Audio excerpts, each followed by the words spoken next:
Hello, everybody. Welcome back to Jew Talk. This guy asks, what are the exact rules behind homosexuality and homo-romanticism?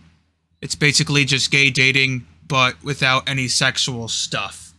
I'm not too familiar with the rules behind it. You're a very isolated Jew. Only one in your town. Also, is there anything you can do to improve your situation? Other than that, just leaving, as you're not old enough to own a property yet in the country I live in. Okay, that last part I can't really answer. I don't really know your situation. But regarding the gay and Judaism, I've made a video on this essentially. I'll summarize it real quickly.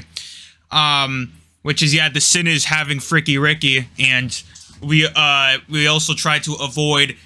Right, I said technically if you were in a relationship but didn't do anything, it wouldn't technically be a sin, but the rabbi said you shouldn't do that because you'll probably end up sinning. So now you're like, oh, but what if they truly, like, they're not into Fricky Ricky anyways, they're just that type of person? I don't even know, man. That's foreign territory. I don't know the exact answer to that. I would assume they'd still tell you not to do it just in case. But I mean, that's just what what I would assume.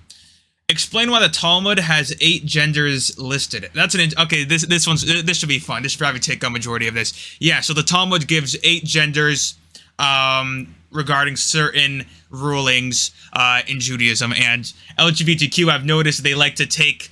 See, like in Judaism, it comes from there's LGBTQ in Judaism, and there's this and that, and it's like it's funny. I mean, fine. Like you could, I guess, if it makes you feel good to take stuff from that and say, look, Judaism, LGBTQ, great. I'm glad you feel that way, but you also have to understand the context of what exactly that's talking about. Specifically the fact that it lists 8 of them, no more, no less, right? Which is kind of interesting, because if you wanted to use that to support the LGBTQ movement, I feel like it would actually go against it, because even though there's more than 2, still it stops at 8, and you would think like, okay, fine, there's 8 of them, but no more than 8 of them, you know? So, and LGBTQ, I assume, has a lot more. So, I mean, whatever. It's just, I find that funny.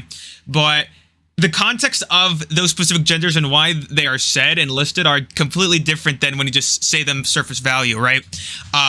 If anything, I wouldn't even call them genders. I would actually call them sexes, which makes no sense, because here's the thing. LGBTQ, they believe in many genders, right? That it's a spectrum. But I'm pretty sure, correct me if I'm wrong, but I'm pretty sure they still believe that there's the 2 biological sexes, right? The male and female, but the gender is a spectrum that can be whatever. But when you look here, I'll read out the quote-unquote genders right now, and you can let me know what you think. And then I'll tell you why it's given that, what's going on. Right, there's male, female, zachar, nekeva, that's the Hebrew word for it. I'm just going to read the English terms for it. An androgynous, okay, I just said a Hebrew one, but okay, that was the last one. Right, there's male, female, then there's, this is, because the Talmud here is talking about physical, like literal physical, like someone was born with like not fully developed, organs, like sexual organs and things like that. They're born with one or not the other, or they're born with both, right? So what exactly is the ruling regarding a person? Like, do they have to do like the male duties in the household, like the female duties? Like, what's going on, right?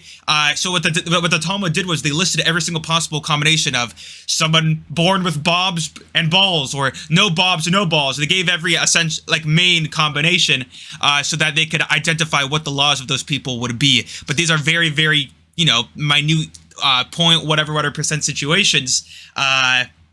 Where, in case that happens, someone could look in the Talmud and see that there's actually, like, laws for, for what they should follow and things like that. Not in any way for, like, that there's multiple genders, but in case someone was born with multiple, had birth defects and things like that, they'd be able to know what to do from there. But, I mean, hey, if it makes you happy or something, I mean, go for it. But, I mean, no rabbis really use this in any correlation with the LGBTQ movement. It's mainly for select situations where someone's born with multiple freaking body parts. Like, what are their roles? Like, what's the status of that person?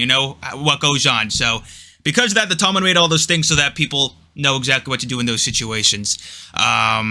And yeah, I call it like sexes because like gender is like more identification spectrum versus, at least like according to the LGBTQ movement, while sexes are like the physical things, so that's why I called it 8 sexes, because I thought it made I just thought it was more of a similarity. But I hope that answered your question. Let me know what y'all want to see. Jude Talk Suggestions channel. I'm active again. Ask your questions. Ask them. God bless.